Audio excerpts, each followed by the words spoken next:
বাবা ওই বাড়ি যার তার বাবা আমাদের নিয়ে গেছে এবং উনার দাদা আর আমার দাদা আপন দুই ভাই। হ্যাঁ, জাস্ট ঠিকানা না থাকার কারণে আমি গেছি। তো পরের দিন আমি তখন একেবারে ছোট 15-16 বছর বয়স, আমার মেজো ভাইকে বললাম যে এখানে তো থাকা যাবে না, হোটেল টোটেলে তুই চিনিস নাকি আর কি। তো বললো যে হ্যাঁ আমরা থাকবো না, চল সকালে। তো সকালে বললাম যে আমরা একটু চলে যাবো। তো বললো যে চলে যাবি, তোদের থাকার জায়গা আছে? বললাম না, একটা অসুবিধা নাই, ঠিক আছে আবার আসিস আর কি। তো এটি ছিল খুবই বাজে এক্সপিরিয়েন্স আর কি। তারপরে আমি যখন ঢাকা রেসিডেন্সিয়াল মডেলে পড়ি, আমার হলো ফর্ম ফিল আপ করতে গেছিলাম আর কি। ফর্ম ফিল আপ করতে গেছিলাম একদিন, তখন আমি হোস্টেলে থাকতাম, কিন্তু ফর্ম ফিল আপের সময় আবার হোস্টেলে থাকা যায় না।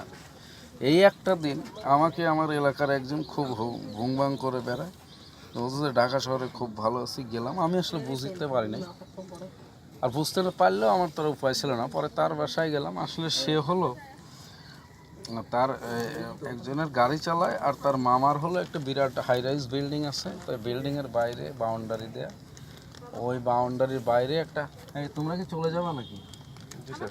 হ্যাঁ ঠিক আছে, ওকে। তো বাউন্ডারির বাইরে হলো যে বাউন্ডারির বাইরে একটা গ্যারেজ আছে, ওই গ্যারেজে আলটিমেটলি ওই বিল্ডিংটা পাহারা দেয় আর কি, ঠিক আছে। তা আমি ওই গ্যারেজে থাকলাম ওই এক রাতে।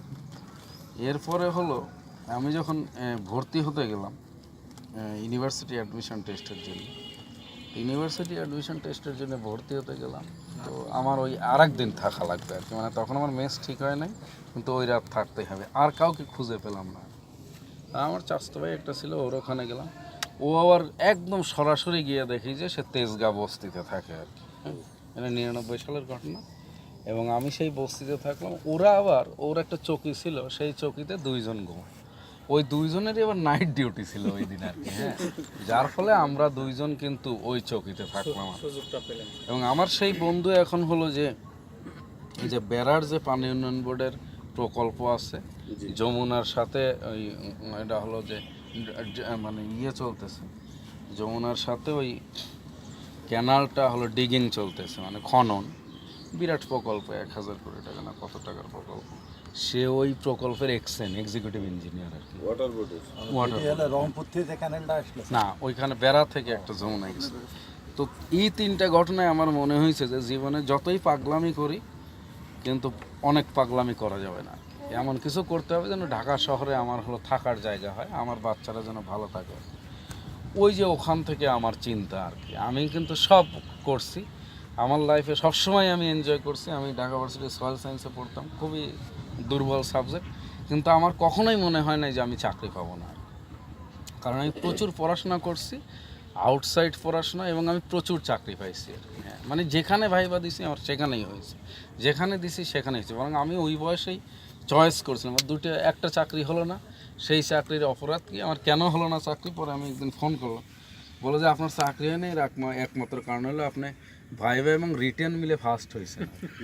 দেখলাম ফার্স্ট হলে চাকরি হবে না কেন, বলে যে আপনি তো থাকবেন না, আপনি তো আর এক চাকরিতে চলে যাবেন, আপনাকে চাকরি দিয়ে লাভ নেই। তো বললাম আমি তো চাকরিই পাইতেছি না, আর আপনারা আমাকে চাকরি দেন না। বলে যে না, ফার্স্ট হলে চাকরি দেওয়া যাবে না। সে 14 নাম্বার লোককে দিচ্ছে আর কি।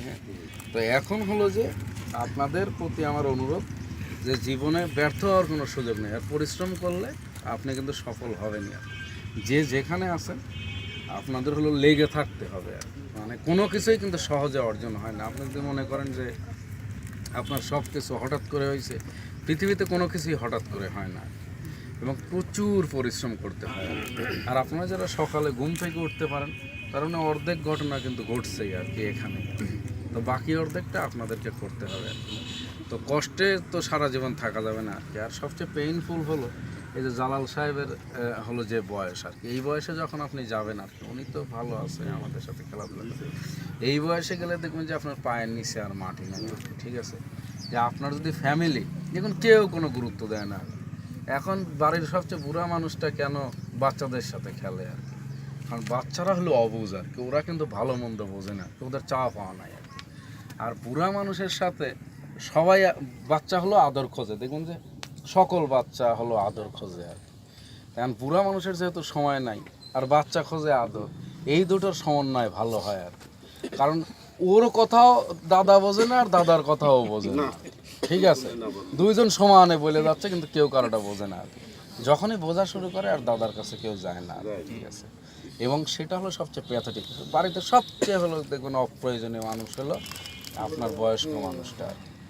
এবং সেই সময় যদি আপনার অবলম্বন না থাকে, আমাদের প্রশাসনের একটা প্রশিক্ষণে বলছিল যে জীবনে সকল সম্পদ ছেলে মেয়েদের দান করে দিবে না বেঁচে থাকতে আর কি, ঠিক আছে। এর কারণ হলো এটাই আর কি, যে আপনি তখন দেখবেন যে লাইফটা কত কঠিন, এক মুঠো খাবারের জন্যে আপনাকে হাহাকার করতে, আর ওই বয়সে আপনি কোথায় যাবেন আর কি।